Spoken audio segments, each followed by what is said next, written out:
வரலாற்று சிறப்பு மிக்க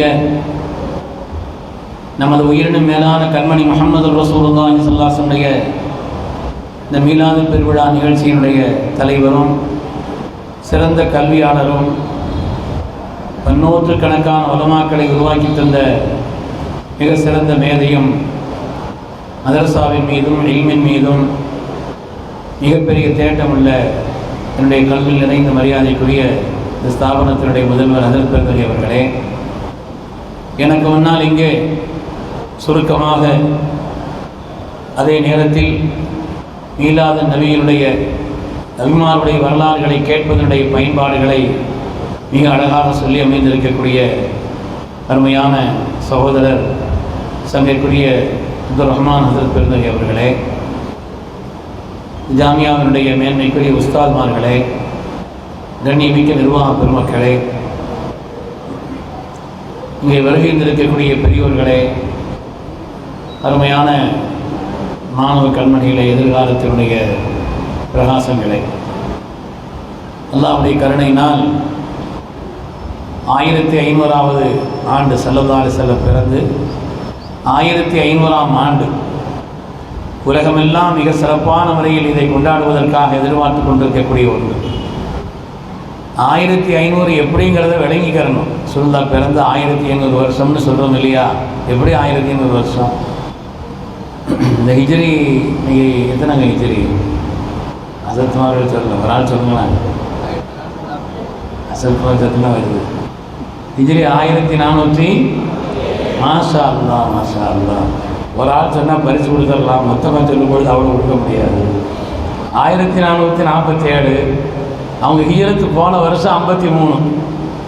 அதனால் 47 1447 53 கூட்டும் பொழுது 1500 வருஷங்கள். மனித புனிதராம் நமது உயிரினும் மேலான கண்மணி முஹம்மது ரசூலுல்லாஹி ஸல்லல்லாஹு அலைஹி வஸல்லம் என்ற அந்த நூறானியத்தை இந்த உலகத்தில் அவதரித்த 1500ஆம் ஆண்டினுடைய மீலாது பெருவிழாவின் துவக்க நாளில் நாம் இருக்கிறோம். கண்ணியமானவர்களே, குர்ஆன் ஷரீஃபில் அல்லாஹ் எத்தனையோ துஆக்களை சொல்லி தருகிறான். ஹதீஸில் எத்தனையோ துஆக்கள் இருக்குது. ஆனால் வாழ்க்கையில் நாம் தினந்தோறும் ஒரு துஆவை கண்டிப்பாக ஓதியே தீர வேண்டும். ஃபர்தான 17 ரக்காத்துகளிலும் ஓத வேண்டிய கண்டிப்பான ஒரு துஆ அப்படின்னு சொன்னால் இஹ்தின ஸிராத்தல் முஸ்தகீம், யா அல்லாஹ் ஹிதாயத்தை தான். ஸிராத்தல் முஸ்தகீம் என்ற அந்த செவ்வையான பாதையை, அந்த வழியை நீ எங்களுக்கு தான் சொல்லி ஓதியே தீர வேண்டும். லா ஸலாத்த இல்லா பி ஃபாத்திஹத்தில் கிதாப். அது கூடாது, அது முழுமை வராது. அப்படிப்பட்ட அளவிற்குண்டான ஒரு துஆ. அந்த ஹிதாயத்தின் கேந்திரமாக ஒளிவிளக்காக திகழக்கூடிய இந்த மிஸ்பாஹுல் ஹுதாவிலே வந்து இந்த இல்மினுடைய மஜ்லிஸிலே கண்மணி ரசூலுல்லாஹி ஸல்லல்லாஹு அலைஹி வஸல்லம் அவர்களை பற்றி பேசுவது நமக்கு கிடைத்த ஒரு பாக்கியமாக, ஒரு வாய்ப்பாக, ஒரு மகத்தான ஒரு நல்ல துஆவாகத்தான் நான் கருதுகிறேன். அல்ஹம்துலில்லாஹ். அல்லாஹு தஆலா இந்த சந்திப்பையும் இந்த உரையாடலையும் இந்த தொடர்பையும் அவனுக்கு பொருத்தமுள்ள ஒரு அமலாக அல்லாஹ் கபூல் செய்திருவானாக. நமது உயிரினும் மேலான கண்மணி முஹம்மது ரசூலுல்லாஹி ஸல்லல்லாஹு அலைஹி வஸல்லம் நிறைவான முஹப்பத்தை பெற்று ஈருலகத்திலும் எல்லா பாக்கியத்தையும் பெறக்கூடிய மக்களாக அல்லாஹ் நம் எல்லோரையும் கபூல் செய்திருவானா. மீலாதுடைய பயன்பாடுகளை பற்றி சொன்னாங்க ஹஜ்ரத் அவர்கள். கடந்த வருஷம் சென்னையில் தேனாம்பேட்டை காமராஜர் அரங்கத்தில் ஒரு மீலாது நிகழ்ச்சியை தமிழ்நாடு ஜமாஅத் உலமா சபை பல்லாயிரக்கணக்கான மக்கள் கூடிய அந்த கூட்டத்தில் நடத்துது. அதில் அங்கே பேசிய ஒரு ஃபாதர், ஒரு பேசிய கிறிஸ்துவ போதகர் சொன்னார். அவர் பேசும் பொழுது அந்த கிறிஸ்துவ போதகர் சொன்ன வாசகம் இன்னும் எனக்கு ஞாபகத்தில் இருக்கிறது. நபி ஸல்லல்லாஹு அலைஹி வஸல்லம் அவர்கள் எல்லா காலத்திலும் ஒரு பெரிய அதிசயம் என்று சொன்னார். உலகத்தினுடைய முதல் அதிசயம் அது. ஏன்னா ஏழை குடும்பத்தில் பிறந்து, பிறக்கும் முன்னால் தந்தையை இழந்து, பிறந்த 6 மாதத்தில் தாயையும் இழந்து, எந்த பல்கலைக்கழகத்திலும் சென்று பாடம் படிக்காத, யாரிடத்திலும் பாடம் படிக்காத, அதே நேரத்தில் உலகத்தினுடைய மேன்மக்கள் எல்லாம் ஏற்படுத்திய தாக்கத்தை விட மகத்தான தாக்கத்தை இந்த உலகத்தில் ஏற்படுத்தி தந்த மகா மனிதர் முஹம்மது நபி ஸல்லல்லாஹு அலைஹி வஸல்லம் என்று சொன்னார். நாம நம்புறோம், நமக்கு தெரியும். ஆனால் ஒரு கிறிஸ்தவ மத போதகர் சொன்னார். இன்னொன்றையும் அந்த கூட்டத்தில் அவர் அழுத்தமாக சொன்னார். இன்று உலகத்திலே மிக அதிகமாக வளர்ந்து வரக்கூடிய எகத் கஸ்பர் என்ற அந்த கிறிஸ்துவ அறிஞர், உலகத்தில் மிக அதிகமாக வளர்ந்து வரக்கூடிய மார்க்கம் இஸ்லாம். தைரியமாக சொல்லுங்கள், கிறிஸ்தவ மத போதகன் நான் சொல்கிறேன். இந்த ஆராய்ச்சியை செய்தவர்கள் கிறிஸ்தவர்கள் தான். அவர் சொல்கிறார், இந்த ஆராய்ச்சியை செய்தவர்கள் கிறிஸ்தவர்கள் தான். 1990 110 கோடியாக இருந்த இந்த இஸ்லாமிய சமுதாயம் 35 வருடங்களுக்கு பின்னால் 160 கோடியாக ஆன சமுதாயம் 2050 210 கோடிக்கு மேல் இந்த சமூகம் வளர்ந்து கொண்டிருக்கிறது. இஸ்லாம் வளர்ந்து கொண்டிருக்கிறது. அதுக்கு அவர் சொன்ன ஒரு காரணம் என்னன்னு சொன்னா, அதற்கு உண்டான அடிப்படை காரணம் கண்மணி முஹம்மது ரசூலுல்லாஹி ஸல்லல்லாஹு அலைஹி வஸல்லம் அவர்கள் அமைத்த அந்த கட்டமைப்பு என்று சொன்னார். ஸ்டெபிலிட்டி என்று சொல்கிறோமே, ஸல்லல்லாஹு அலைஹி வஸல்லம் அமைத்த அந்த கட்டமைப்பு தான் இப்படிப்பட்ட ஒரு நேர்த்தியை உலகத்தில் இஸ்லாம் வளர்ந்து கொண்டிருக்கக்கூடிய மகத்தான மார்க்கமாக அது இருப்பதற்குண்டான காரணம் என்று அந்த கூட்டத்தில் சொல்லி காட்டினார். அருமையானவர்களே, அப்படிப்பட்ட மனிதரை பற்றி நாம் எல்லாம் படிக்க வேண்டும். அவருடைய வரலாறுகளை நாம் விளங்க வேண்டும். அவருடைய வரலாறை விளங்காமல் குர்ஆன் நமக்கு விளங்காது. அவருடைய வரலாற்றை படிக்காமல் குர்ஆன் விளங்க முடியாது. லக்கத் லபிஸ்து ஃபீக்கும் உம்ரன் மின் கப்லிஹி, உங்களோடு 40 ஆண்டு காலம் வாழ்ந்திருக்கிறேனே, என்னுடைய வாழ்வை யோசிக்க வேண்டாமா? நல்லா கேட்கிறானே. லக்கத் கான லக்கும் ஃபீ ரசூலில்லாஹி உஸ்வத்துன் ஹஸனா, ரசூலுடைய வாழ்வில் உங்களுக்கு முன்மாதிரி இருக்கிறது என்று அல்லாஹ் சொல்கிறானே. وَإِنَّكَ لَعَلَى خُلُقٍ عَظِيمٍ, நாயகமே தாங்கள் மகத்தான குணத்தில் இருக்கிறீர்கள் அல்லாஹ் தஆலா பாராட்டினானே. அந்த ஆயத்துக்களை எல்லாம் அவருடைய வரலாற்றை விளங்காமல் எப்படி நாம் விளங்குவது? இவருடைய வரலாறுகளை நாம் படிக்க வேண்டும். அருமையானவர்களே, அல்லாஹ் தஆலா நமக்கு தந்த நிஅமத்துகளில் எல்லாம் மகத்தான நிஅமத் கண்மணி ரசூலுல்லாஹி ஸல்லல்லாஹு அலைஹி வஸல்லம். لقد من الله على المؤمنين إذ بعث فيهم رسولا من أنفسهم. அல்லாஹ் சொன்னான், அல்லாஹ் உங்களுக்கு மிகப்பெரிய உபகாரத்தை செய்திருக்கிறான். காரணம் என்னவென்று சொன்னால், அவன் உங்களிலிருந்தே ஒரு ஒப்பற்ற ரசூலை உங்களுக்கு அனுப்பி தந்தது என்று அல்லாஹ்வே மகத்தான நிஅமத் என்று சொல்லி காட்டக்கூடிய உன்னதமான ஒரு நிலைப்பாடு. எனவே அவர்கள் பிறந்த இந்த ரபியுல் அவ்வல் மாதத்தை குறிப்பாக எல்லா காலங்களிலும் மீளாத கொண்டாடலாம். நாம் ஒன்றும் கேட்க வெட்டி அதை பங்கு வைக்கிறது குறிப்பிட்ட நாள் அல்ல. அவர்களுடைய அந்த பிறப்பை நாம் எல்லா காலங்களிலும் கொண்டாடலாம். குறிப்பாக இந்த ரபியுல் அவ்வல் மாதத்தில் இஷ்கோடும் தேட்டத்தோடும் அவருடைய மௌலூது ஷரீஃபை நாம் ஓதுவது, அவர்களுடைய வரலாறுகளை நாம் கேட்பது, படிப்பது, அவர்களுக்காக வேண்டி நாம் தான தர்மங்களை செய்வது, அவர்களுக்காக நாம் உணவளிப்பது போன்ற நல்ல காரியங்களை செய்யும் பொழுது நம்முடைய ஈமானுடைய வளர்ச்சி அதில் இருக்கும் என்பதிலே எந்த விதமான சந்தேகம் இல்லை. சஹாபாக்களை பொறுத்தவரையிலே அவர்கள் அல்லாஹ்வுடைய ரசூலை அப்படியே பின்பற்றினார்கள் என்பது மாத்திரமல்ல, அது விஷயத்தில் மாத்திரமல்ல, எல்லா காரியங்களிலும் அவர்கள் முன்மாதிரி. அல்லாஹ்வுடைய ரசூலை புகழ்ந்ததிலும் அவர்கள் தான் முன்மாதிரி. وَأَحْسَنُ مِنْكَ لَمْ تَرَ قَطُّ عَيْنِي وَأَجْمَلُ مِنْكَ لَمْ تَلِدِ النِّسَاءُ. ஹஜ்ரத் சையதுனா ஹஸ்ஸான் ரலியல்லாஹு தஆலா படிக்கிறார், நாயகமே, இந்த உலகத்தில் உங்களைப் போல் அழகானவரை உலகம் கண்டதில்லை. உங்களைப் போல் பாக்கியமான ஒரு மகளை உலகத்தில் எந்த தாயும் பெற்றெடுத்ததில்லை நாயகமே. எல்லா குறைகளிலிருந்தும் தாங்கள் நீங்கியவர்கள். நீங்கள் எப்படி விரும்பினீர்களோ அப்படி அல்லாஹ் உங்களை படைத்தார், நீங்கள் விரும்பியதை போல் என்று ஸல்லல்லாஹு அலைஹி வஸல்லம் முன்னிலையில் ஹஜ்ரத் சையதுனா ஹஸ்ஸான் ரலியல்லாஹு தஆலா அவர்கள் பாடி, அப்படிப்பட்ட பாடல்களை பாடுவதன் வழியாகவும் அவருடைய மஹப்பத்தை நம்முடைய உள்ளத்தில் ஆக்கிக் கொள்ளலாம் என்பதற்குண்டான வழிகாட்டுதலை நமக்கு அவர்கள் சொல்லி தந்திருக்கிறார். எனவே எல்லாரும் ஒரே விஷயத்தை சொல்லிட்டு போயிடக்கூடாதுங்கிறதுக்காக வேண்டிதான் ஒவ்வொரு ஆட்களுக்கும் சில தலைப்புகளை கொடுக்கிறார்.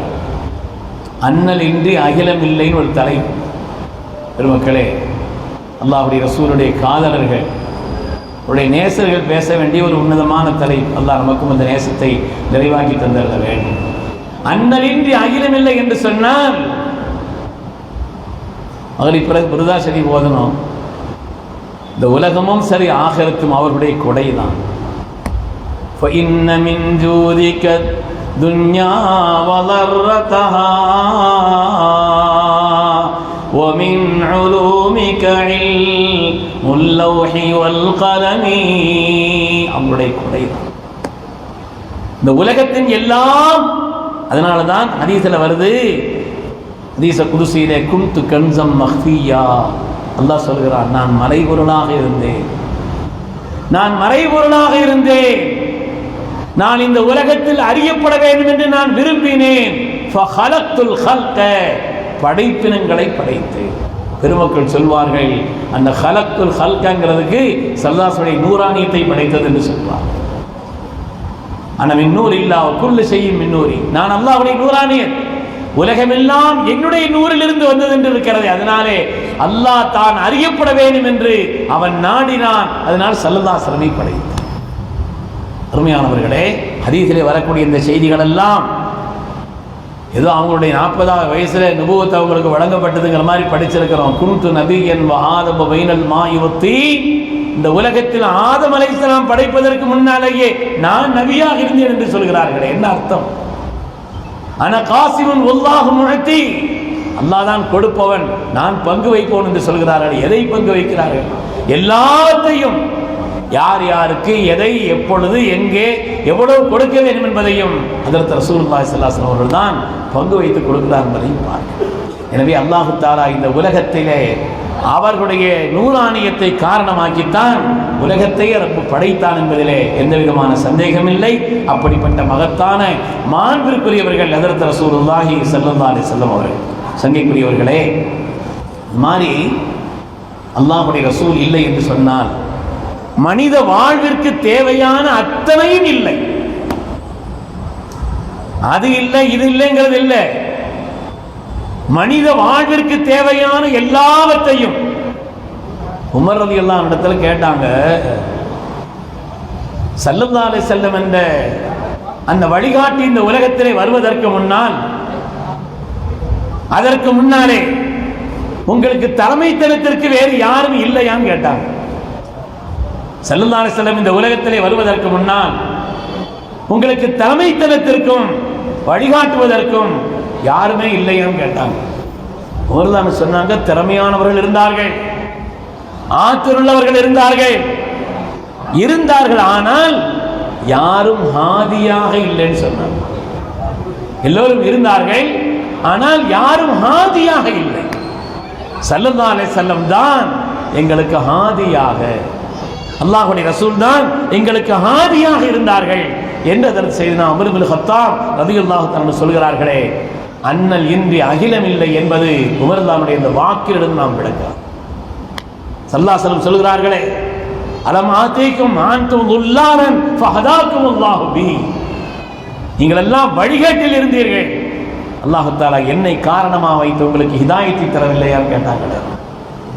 என்னை காரணமாக வைத்து அன்தும் ஆலத்தன் ஃபஅக்னாக்கும் அல்லாஹு பி, நீங்கள் எல்லாம் ஏழையாக பொருளாதார நிலையில் கீழ் நிலையில் இருந்தீர்கள், என்னை காரணமாக வைத்து அல்லாஹ் உங்களை சீமனாக ஆக்கவில்லையான்னு கேட்டாங்க. அது மாதிரி ஆன்து முத்தஃபர்ரிகூன், நீங்கள் எல்லாம் முத்தஃபர்ரிகீன்களாக இருந்தீர்கள், ஃபஜமஅக்கும் அல்லாஹு பி, அல்லாஹ் என்னை காரணமாக வைத்து உங்களை ஒன்று சேர்த்து வைக்கவில்லையா என்று கேட்டார். இந்த உலகத்தில் எல்லாம் கிடைத்தது, நாம் பெற்ற எல்லாம் ஹஜ்ரத் ரசூலுல்லாஹி ஸல்லல்லாஹு அலைஹி வஸல்லம் அவர்களை கொண்டுதான். ஹஜ்ரத் அவர்கள் சொன்னதை போல ரஹ்மத்துல் லில் ஆலமீன் அவர்கள் எவ்வளவு உன்னதமான ஒரு வார்த்தை. இந்த உலகத்திற்கே ரஹ்மத்தாக அல்லாஹ் தஆலா அவர்களை ஆக்கி வைத்திருக்கிறார். அவர்கள் இல்லை என்று சொன்னால் ஹிதாயத் என்பது இல்லை, அவர்கள் இல்லை என்று சொன்னால் உலகம் ஜஹானத்தில் மூழ்கி போயிருக்கும், அவர்கள் இல்லை என்றால் உலகம் ஃபக்ரிலும் ஏழ்மையிலும் மூழ்கி போயிருக்கும், அவர்கள் இல்லை என்று சொன்னால் உலகம் தஃபர்ருக்காக பிரிந்து கிடந்திருக்கும். அல்லாஹ் தஆலா அவர்களை காரணமாக வைத்து, அவர்கள் இல்லை என்றால் அறிவு இல்லை, பொருள் இல்லை, பண்பாடு இல்லை, எதுவும் இல்லை என்று சொல்லக்கூடிய அளவிற்கு அவர்களை காரணமாக வைத்துத்தான் உலகத்தில் அல்லாஹ் தஆலா எல்லாவற்றையும் தந்தார். இஸ்லாம் என்று சொன்னாலே, ஸல்லல்லாஹு அலைஹி வஸல்லம் சொன்னாலே அறிவுதான். அறியாமை காலத்திலிருந்து ஸல்லல்லாஹு அலைஹி வஸல்லம் அவர்கள் அறிவு புகட்டினார்கள். இந்த உலகத்தில் நான் ஒரு அறிவு புகட்டக்கூடியவனாக அனுப்பப்பட்டிருக்கிறேன்னு சொன்னாங்க இல்லையா? ஸல்லல்லாஹு அலைஹி வஸல்லம் சொன்னாலே அறிவுதான். உலகத்திற்கு அறிவு கிடைத்ததும் அவர்களை கொண்டுதான், எல்லாம் கிடைத்தது அவர்களை கொண்டுதான் என்பதிலே எந்த விதமான சந்தேகம். சங்கைக்குரியவர்களை, அல்லாஹ்வுடைய ரசூலை அல்லாஹு தஆலா இந்த உலகத்தில் எல்லாம் கிடைப்பதற்கு நமக்கு காரணமாக்கி வைத்திருக்கிறான் என்பதிலே எந்த சந்தேகம் இல்லை. நம்முடைய கவிக்கு அப்துல் ரஹ்மான் அவர்கள் அண்ணன் சொல்வார்கள், அண்ணல் நாயகம் இல்லை என்று சொன்னால் மலைகளெல்லாம் சிலைகளாக இருக்கும் என்று சொல்வார். அண்ணல் நாயகம் இல்லை என்று சொன்னால் மலைகளெல்லாம் சிலைகளாக இருக்கும் என்று சொல்வார். இந்த உலகம் ஒரு ஹிதாயத்தை, நேர்வழியை, வாழ்வின் எல்லாவற்றையும் பெற்றது ஸல்லல்லாஹு அலைஹி வஸல்லம் காரணமாக வைத்துத்தான் என்பதை வரலாறு நமக்கு சொல்லி காண்பிக்கிறது. சங்கைக்குரியவர்களை, எல்லாம் அல்லாஹ்வுடைய ரசூல் அவர்களால் தான் எல்லாம் நாம் பெற்றோம் என்பதில் சந்தேகமே. ஸல்லல்லாஹு அலைஹி வஸல்லம் செய்த சாதனைகளுடைய உச்சமான நிலை என்று சொன்னால் எவ்வளவோ சாதனைகள் உடைய வரலாறுகளை படித்தால் இந்த உலகத்தில் பெரும் பெரும் சாதனையாளர்கள் நிகழ்த்த முடியாத உன்னதமான சாதனைகளை எல்லாம் நிகழ்த்தி காட்டியவர்கள், நடைமுறையிலே நிகழ்த்தி காட்டியவர்கள். இன்று உலகம் அதிசயித்து போய் நிற்கிறது, அதிசயித்து போய் நிற்கிறது. என்னுடைய நண்பர் ஒருவர் ஒரு கட்டுரையில் எழுதியிருந்தார். ஒரு ஹோட்டலில் சாப்பிட்றதுக்காக போனாராம். ஒரு 70 வயதை தொட்ட ஒரு வயதான பெண்மணி அந்த இடத்திலே சாப்பிட்டு முடித்த பிறகு அதை சுத்தம் செய்து கொண்டிருந்தார். இவ்வளோ வயசான நிலையில் இருக்கிறீங்களம்மா, நீங்கள் இப்படிப்பட்ட வேலைகள்லாம் செய்யணும், வீட்டில் ஓய்வெடுக்கலாம் என்று கேட்ட பொழுது அந்த அம்மா, சகோதர சமுதாயத்தை சார்ந்த அந்த பெண்மணி, அவருடைய மரியாதை என்ற ஒரு நிலையில் 2 கையையும் எடுத்து அந்த அம்மா கும்பிட்டு அந்த அம்மா சொல்லிச்சான், ஐயா, அடுத்த ஜென்மம்னு ஒன்று இருந்தா, அவங்களுடைய நம்பிக்கையில் அது இருக்குது இல்லையா, அடுத்த ஜென்மம் என்று ஒன்று இருந்தால் நான் ஒரு இஸ்லாமிய குடும்பத்தில் பிறக்க வேண்டும் என்று ஆசைப்படுகிறேன். ஏனென்றால் வயதானவர்களை, பெரியவர்களை, குடும்பத்தின் மூத்தவர்களை எவ்வளவு கண்ணியப்படுத்துகிறார்கள், எவ்வளவு கண்ணியப்படுத்துகிறார்கள். அதனாலே அப்படி ஒரு வாய்ப்பு இருக்குமானால் நான் இந்த சமூகத்தில், இஸ்லாமிய சமூகத்தில் பிறக்க ஆசைப்படுகிறேன் என்று சொன்னேன். அதனால தான் இன்னைக்கு இஸ்லாமிய சமூகத்தில் எங்கும் முதியோர்கள் இல்லம்ங்கிறது கிடையாது. அனாதை இல்லைன்னா இருக்கலாம், முதியோர்கள் இல்லம் என்பது கிடையாது. இந்த பண்பாட்டை நமக்கு உணர்த்தி தந்தவர்கள், வழிகாட்டியவர்கள் கண்மணி முஹம்மது ரசூலுல்லாஹி ஸல்லல்லாஹு அலைஹி வஸல்லம் பெருமக்களை. அவர்கள் ஏற்படுத்திய வரலாற்று சாதனை சாதாரணமானதல்ல. கலிமா சொன்ன அனைவரையும் சகோதரர்கள் என்று சொன்னார். கலிமா சொன்ன அனைவரையும், இதெல்லாம் நமக்கு சாதாரணமானதா தெரியும். ஆனா இன்று நிறத்தால், மொழியால், அவருடைய பிறப்பால் ஏற்றத்தாழ்வை கொண்டிருக்கக்கூடிய இந்த நவீன காலகட்டத்திலும் கூட ஸல்லல்லாஹு அலைஹி வஸல்லம் ஏற்படுத்தி தந்த இந்த ஒற்றை சொல், நீங்கள் கலிமா சொன்ன காரணத்தினால் அனைவரையும் சகோதரர்கள் என்று சொன்னார். அது பெருமானாருடைய பெரும் சாதனை, சாதாரணமானதல்ல. பெருமானாருடைய பெரும் சாதனை, மகத்தான பிரகடனம். அது சொன்னார்கள், யா அய்யுஹன் நாஸ் இன்ன ரப்புக்கும் வாஹிதுன், மக்களே, உங்களுடைய இரட்சகன் ஒருவன். அலா லா ஃபضل لعربي على عجمي ولا لعجمي على عربي ولا لأحمر على أسود ولا لأسود على أحمر إلا بالتقوى. இந்த உலகத்திலே அரபி மொழியை பேசுபவர், பிற மொழியை பேசுபவரை விட இவருக்கும் தனி சிறப்பெல்லாம் கிடையாது. ஒரு அந்நிய மொழியை பேசுபவர் இவரை விட மட்டமானவர் என்ற எல்லையில் உள்ளவர் அல்ல. நிறத்தால் கருத்தவர், நிறத்தால் சிவந்தவர், 2 பேருக்கு பற்றிய ஏற்றத்தாழ்வு என்பதெல்லாம் இல்லை. கலிமா சொன்ன எல்லோரும் சகோதரர்கள் என்று இந்த உலகத்திலே உருவாக்கி காட்டியவர்கள், நடைமுறைப்படுத்தி காட்டியவர்கள். நிறபேதமும் குலபேதமும் மிகைத்திருந்த காலகட்டத்தில் அதை உலகத்தில் ஆக்கி காட்டியவர்கள் ஸல்லல்லாஹு அலைஹி வஸல்லம். அதனால் இந்த உலகம் இல்லை என்று சொன்னால் உலகம் சீராக இல்லைன்னு அர்த்தம். ரசூலுல்லாஹ் இல்லைன்னா, ஸல்லல்லாஹு அலைஹி வஸல்லம் இல்லை என்று சொன்னால் இந்த உலகம் பெற்றிருக்க வேண்டிய பண்பாட்டை பெற்றிருக்காது. உலகம் இன்று ஒரு சீர்நிலையில் இருந்திருக்காது. அப்படிப்பட்ட ஒரு சீர்நிலையை உருவாக்கியவர்கள் ஹஜ்ரத் ரசூலுல்லாஹி ஸல்லல்லாஹு அலைஹி வஸல்லம். பெருமக்களே, குறைஷி குலத்தை, மக்காவை சார்ந்தவர்கள் மதீனாவிற்கு சென்று புலம்பெயர்ந்து ஹிஜ்ரத்து சென்று அங்கே ஆட்சியாளராக இருந்தார்கள், ஆட்சியாளர்களாக இருந்தார்கள். எத்தனை பெருமக்களுடைய வரலாறு, எத்தனை பெருமக்கள். உமர் ரலியல்லாஹு அன்ஹுடைய காலகட்டம் காதிசியா யுத்தம், உலக புகழ்பெற்ற ருஸ்தும் படை தளபதி, அவனோடு பல்வேறு விதமான பேச்சுவார்த்தைகள் நடந்து கொண்டிருக்கிறது. இஸ்லாமிய வரலாற்றில் மிக முக்கியமான வரலாறு. பல கட்டங்களாக பேச்சுவார்த்தை நடக்கிறது. அந்த பேச்சுவார்த்தையில் முஸ்லிம்களுடைய தரப்பிலே சென்றவர் செய்தனா ரிபீ இப்னு ஆமிர் ரலியல்லாஹு அன்ஹு அவர்கள். பல கட்ட பேச்சுவார்த்தைகளிலே ஒரு கட்டத்தில் முஸ்லிம்களுடைய தரப்பிலே உள்ள ஹஜ்ரத் ரிபீ ரலியல்லாஹு தஆலா அவர்கள் சொன்னார்கள், இன்னும் 2 நாள் தான் அவகாசம், அப்படியே தள்ளி போட்டுக்கிட்டே போக முடியாது பேச்சுவார்த்தையை, 2 நாட்கள் தான் அவகாசம், அதுக்குள்ள பேச்சுவார்த்தை முடிக்கப்பட வேண்டும் என்று சொன்னார். பாரசீகத்தினுடைய படைத்தளபதி கேட்டார், அசையிதுஹும் அன்த, பார்க்கறதுக்கு சாதாரண ஒரு ஃபகீருடைய கோலத்தில் இருக்கக்கூடிய நீங்கள் ஒட்டுமொத்த அவங்களுக்கு நீங்க தான் தலைவரான்னு கேட்டான். பாரசீக படைத்தளபதி கேட்கிறான். ஹஜ்ரத் ஸையதுனா ரிபீ இப்னு ஆமிர் ரலியல்லாஹு தஆலா சொன்னார்கள், எல்லாருக்கும் தலைவர்னு இல்லை, ஆனால் வலக்கின்னல் முஸ்லிமூன கல் ஜஸதில் வாஹித், முஸ்லிம்கள் எல்லாம் ஒரு உடலை போலன்னு சொன்னார். ஒரு உடலை போல் நாங்கள் எல்லோரும் சகோதரர்கள் என்று அந்த சபையிலே சொல்லி காட்டினார்கள்.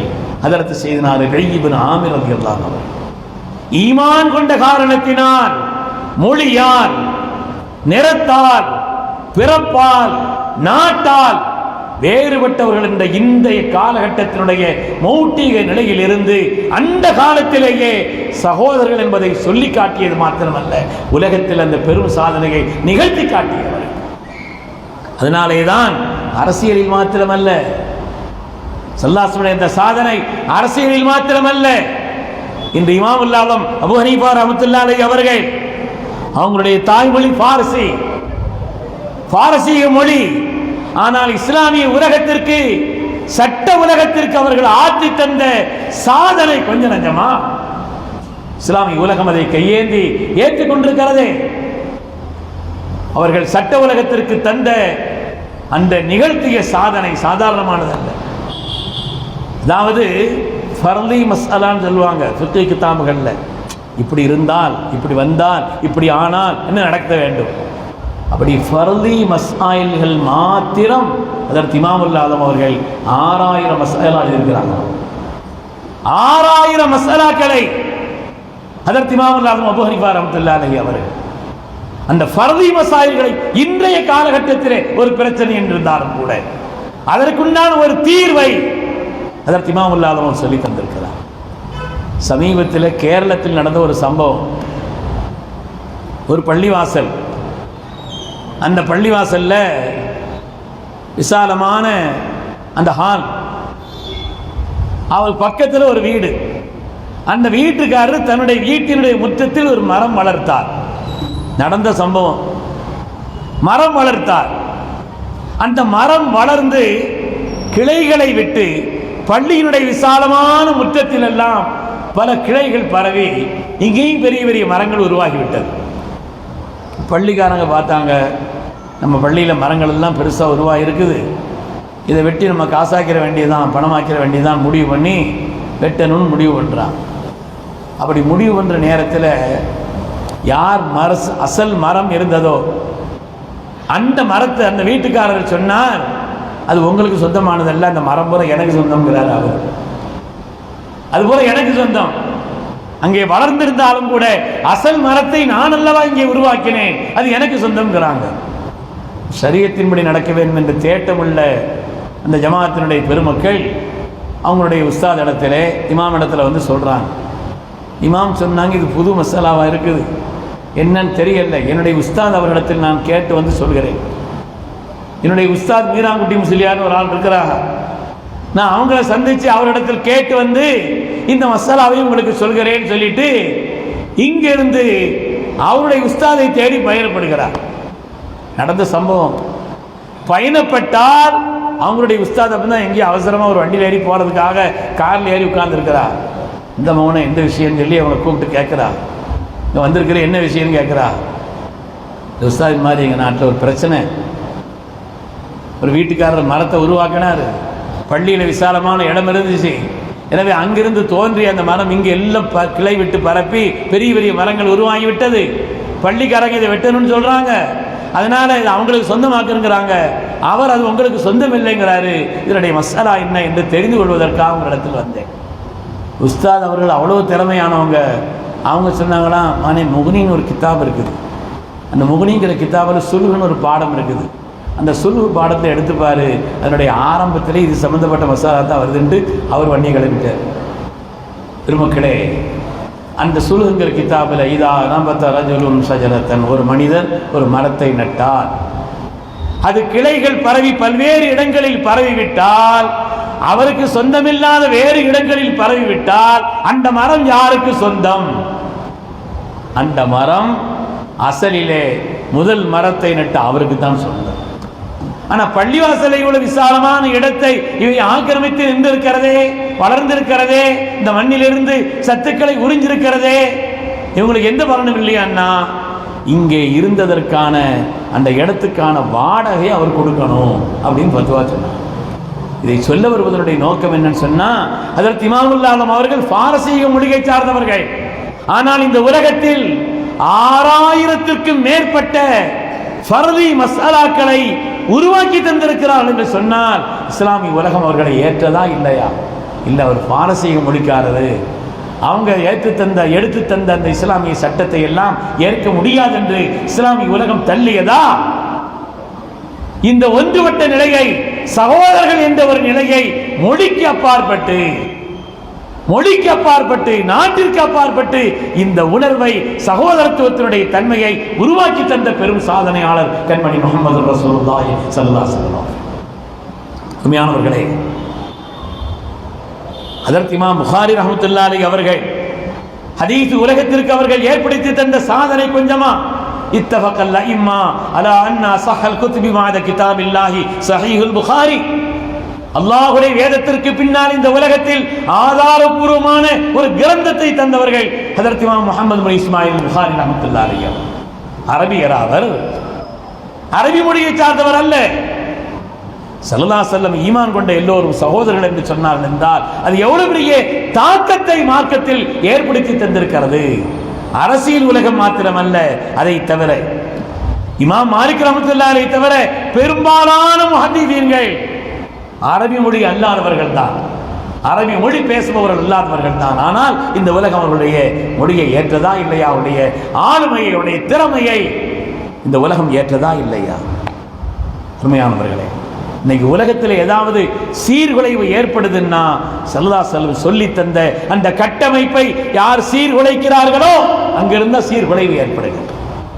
இன்னைக்கு ஒரு இஸ்ரேல் உட்கார்ந்துக்கிட்டு ஆட்டி படைக்கிறான் அப்படின்னு சொன்னா அதுக்குண்டான காரணம் வேறு ஒன்றுமல்ல, அரபு தேசியவாதம். பெருமக்கள், நான் விரிவாக சொல்லது, இந்த அரபு தேசியவாதம் தான் ஒன்றிணைக்காமல் இருக்கிறது. அவர்கள் ஸல்லல்லாஹு அலைஹி வஸல்லம் சொன்ன அந்த கட்டமைப்பை விட்ட காரணத்தினால் தான் எல்லா சோதனையும் என்பதை பார்க்க வேண்டும். இந்த உலகத்தில் இந்த உலகம் நிலை வருவதற்கு, சீர் வருவதற்கு, சீரான ஒரு நிலையில் உலகம் இருப்பதற்குண்டான உன்னதமான காரியத்தை செய்திருந்தவர்கள் கண்மணி முஹம்மது ரசூலுல்லாஹி ஸல்லல்லாஹு அலைஹி வஸல்லம். எந்த விதமான சந்தேகம், உலகத்திலேயே மிகப்பெரிய ஒரு புரட்சியை ஏற்படுத்தி அல்லாஹ்வுடைய சூழல். உண்மையானவர்களே, துமல்லான்னு சொல்லதை போல இன்னா குன்னா அதல்ல கௌமின் ஃபஅஅஸ்ஸனல்லாஹு பில் இஸ்லாம் ஃபமஹமா நத்லுபுல் இஸ்ஸ பிகைரி மா அஅஸ்ஸனல்லாஹ் அதல்லனல்லாஹ். அல்லாஹ் நமக்கு இஸ்லாம், நாம் இந்த உலகத்தில் சாதாரணமானவர்களாக இழிந்த நிலையில் இருந்தோம், இஸ்லாம் என்ற பெயரால் அல்லாஹ் நமக்கு கண்ணியத்தை தந்தான். அதை விட்டு வேறு வேறு வழிகளில் கண்ணியத்தை தேடினால் கேவலம்தான் வரும் என்று சொன்னார்களே, அந்த வாக்கிற்கு ஏற்ப ஸல்லல்லாஹு அலைஹி வஸல்லம் நமக்கு நடைமுறை பிடித்து தந்த அந்த காரியங்களை உலகத்தில் நாம் நடைமுறைப்படுத்தினால் உலகத்திலும் கண்ணியம்தான், நிலையான ஆகிரத்திலும் வெற்றி தான். பெருமக்களே, அத்தகைய ஒரு நிலையை ஏற்படுத்தி தந்தவர்கள் கண்மணி முஹம்மது ரசூலுல்லாஹி ஸல்லல்லாஹு அலைஹி வஸல்லம். அவர்கள் ஏற்படுத்திய சாதனை சாதாரணமானதல்ல. இந்த உலகம் சீராக இருப்பதற்கு என்னென்ன உயர்வுகள் காரணங்கள் உண்டோ எல்லாவற்றையும் ஏற்படுத்தி தந்தார். இன்னைக்கு காலையில் பேப்பர் வாங்கி படிக்கிற நேரத்தில் அந்த பேப்பரில் உச்ச நீதிமன்றம் ஒரு விஷயத்தில் கருத்து சொல்லியிருக்கக்கூடிய ஒரு கருத்தை பார்த்தேன். உச்ச நீதிமன்றம் என்ன கருத்து சொல்லியிருக்குதுன்னு சொன்னால், நாய்கள் எங்காவது கொல்லப்படுவதை யாராவது தடுத்தால் அவங்க ஒவ்வொரு ஆட்களுக்கும் 25,000 ரூபா ஃபைன் போடணும்னு உச்ச நீதிமன்றம் சட்டம் போட்டு. ஒரு நகராட்சி செய்ய வேண்டிய வேலை, ஒரு பேரூராட்சி செய்ய வேண்டிய வேலை நாய்கள் சம்பந்தப்பட்ட விஷயத்தை கவனிக்கிறதுங்கிறது. ஆனால் இதில் நேரடியாக உச்ச நீதிமன்றம் தலையிடுகிறது. நாய் பிரச்சனை இன்னைக்கு பெரிய பிரச்சனையா இருக்கு, பெரிய பிரச்சனை. எங்கேயானாலும் பேப்பர்ல ஒவ்வொரு நாளும் பார்த்தா அவரை கடித்து கொதறியது இந்த பிள்ளை, குறிப்பாக பெண்களும் சிறுவர்களும் பெண்களும் ரொம்ப பாதிக்கப்படுகிறார்கள். பத்திரிகைகள்ல நாயை பற்றிய செய்தி வந்து கொண்டே இருக்கிறது. ஸல்லல்லாஹு அதை பற்றி நமக்கு தெளிவு சொல்லியிருக்கிறார். மார்க்கத்தினுடைய வழிகாட்டுதலில் எதை ஸல்லல்லாஹு விட்டார்? இந்த உலகம் சீர் வருவதற்குண்டான எல்லா காரியத்தையும் தெளிவுபடுத்தி தந்தவர்கள் அவர்கள்.